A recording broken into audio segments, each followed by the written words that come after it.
The Love Song of Alfred Prufrock by T.S. Eliot.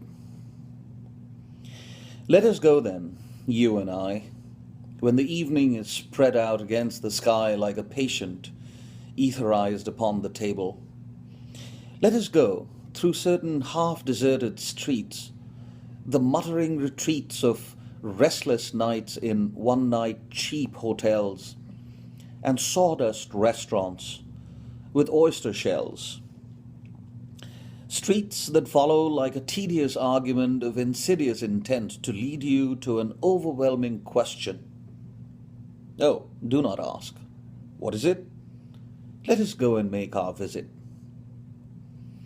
In the room the women come and go, talking of Michelangelo.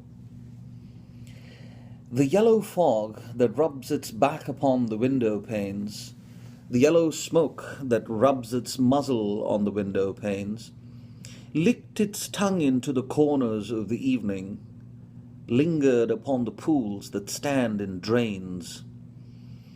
Let fall upon its back the soot that falls from chimneys, slipped by the terrace, made a sudden leap, and, seeing it was a soft October night, curled once about the house and fell asleep.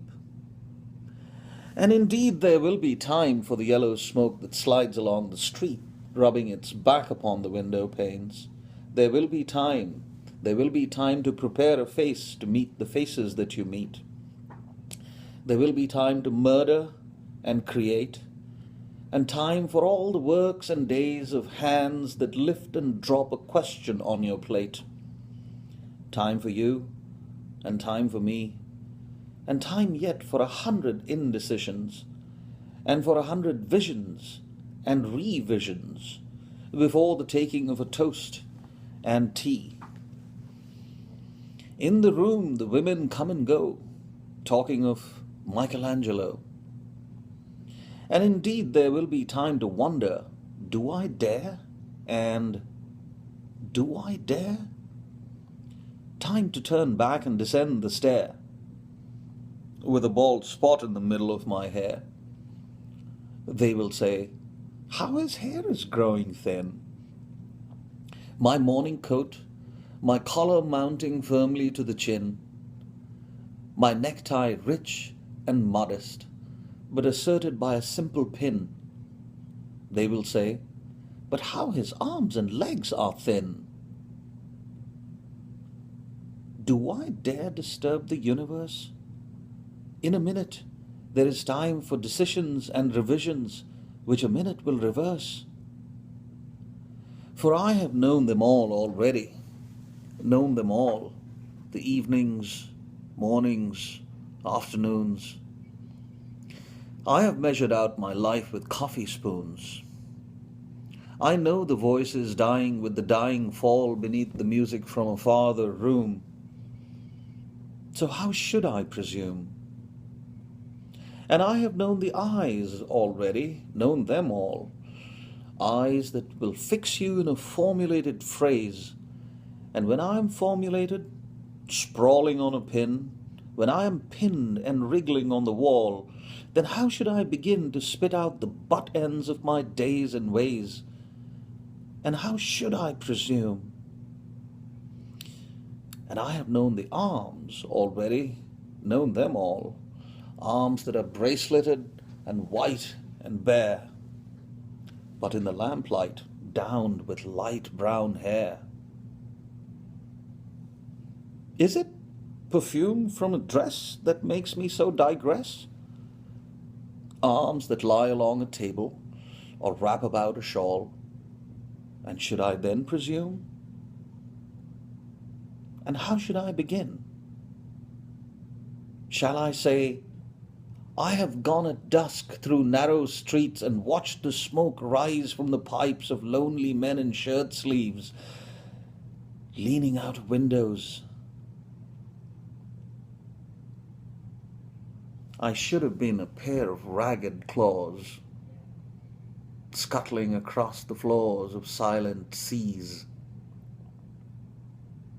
And the afternoon, the evening sleeps so peacefully, smoothed by long fingers, asleep, tired, or it malingers stretched on the floor here beside you and me. Should I, after the tea and cakes and ices, have the strength to force the moment to its crisis? But though I have wept and fasted, wept and prayed, though I have seen my head, grown slightly bald, brought in upon a platter, I am no prophet. And here is no great matter. I have seen the moment of my greatness flicker, and I have seen the eternal footman hold my coat and snicker. And in short, I was afraid. And would it have been worth it after all?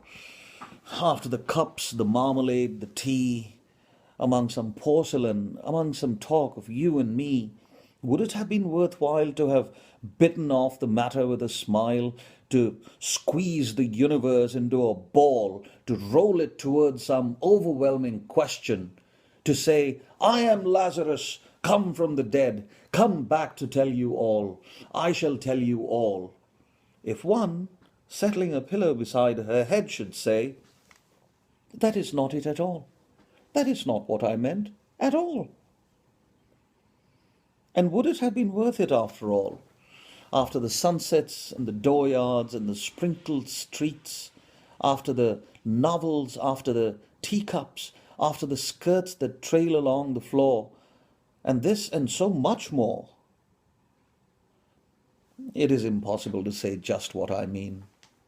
But as if a magic lantern threw the nerves in patterns on a screen, would it have been worthwhile if one, settling a pillow or throwing off a shawl and turning toward the window, should say, that is not it at all. That is not what I meant at all. No, I am not Prince Hamlet, nor was meant to be. Am an attendant, Lord, one that will do to swell a progress, start a scene or two, advise the prince, no doubt an easy tool, deferential, glad to be of use, politic, cautious, and meticulous, full of high sentence, but a bit obtuse, at times indeed almost ridiculous, almost at times the fool. I grow old, I grow old. I shall wear the bottoms of my trousers rolled. Shall I part my hair behind? Do I dare to eat a peach? I shall wear white flannel trousers and walk upon the beach. I have heard the mermaids singing, each to each. I do not think that they will sing to me. I have seen them riding seaward on the waves, combing the white hair of the waves blown back when the wind blows the water white and black. We have lingered in the chambers of the sea by sea girls, wreathed with seaweed, red and brown, till human voices wake us and we drown.